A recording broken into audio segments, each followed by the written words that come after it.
Okay, thank you so much everyone for joining tonight. Tonight's speech topic is should the US continue to fund foreign conflicts such as Ukraine and Israel? So, there are over 110 armed ongoing conflicts happening as we live, and most are not talked about enough, sadly. We are living through constant battles, maybe not occurring in our backyard, but in our planet, therefore, we should really care.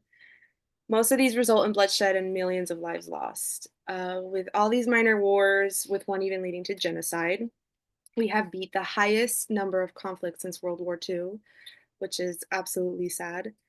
The United States funding foreign countries is a big debate, but the truth is, without strong allies, we would not be a powerhouse of a country spreading our democratic values and of to other countries in need.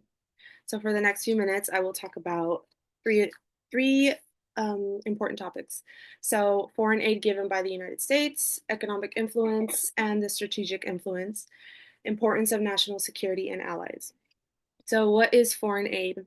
It's the transfer of any type of assistance, money, services, or goods that one country voluntarily transfers to another. The United States uses this tactic to form mutual exchanges with smaller countries. So, by building up their economy, they soon become a customer of ours. We want allies and customers to continue to thrive, being the most powerful country on earth. The US is willing to support countries financially, but it's always for our interest, and our nation is known for owing the most debt to countries like Japan, China, and the UK. The list probably goes on. We owe a little over $35 trillion, and we know this by the What is National Debt article online. We will never pay it back as the country spends more than what we get back in revenue. I think we should continue to give aid, especially if it's after national disasters.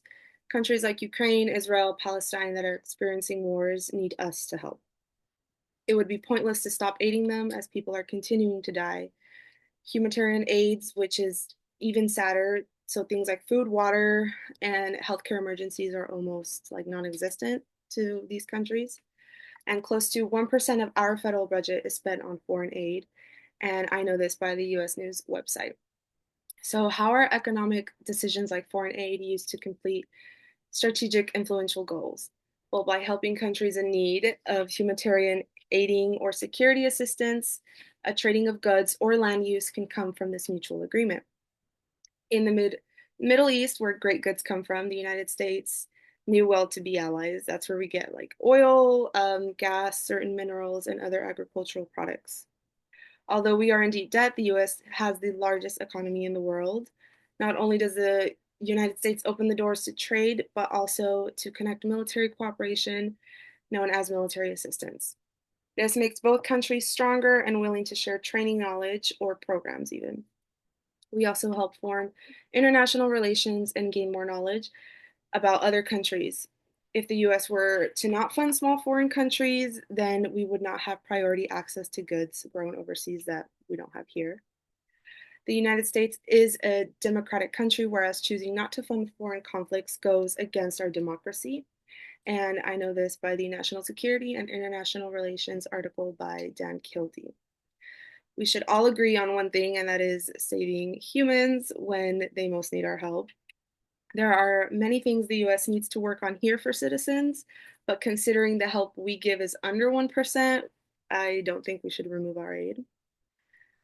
Is our national security keeping us safe, and who are our allies? So, the national security is based in the White House and in office with the president. They keep the state safe by working closely with the military, various branches of US government, and even our allies. And anyone can learn more about this by the Livy Berry Public Opinion Survey. So having allies like UK, Australia, Canada, New Zealand, they can help if one day the United States needs any sort of help. There is a National Security Agency, NSA, who work on something called SIGINT to protect the national security, which again is like the president, the vice president, etc. So the no signet means no crisis, competition, or even conflict. So today we learned the meaning of foreign aid and how the US distributes it, our economic influence and strategic influence, Lastly, our national security and allies of the United States. I can understand why many Americans choose not to support the country's continuous help by aiding foreign conflicts, as aid money is collected from US taxpayers. I think it's humanitarian.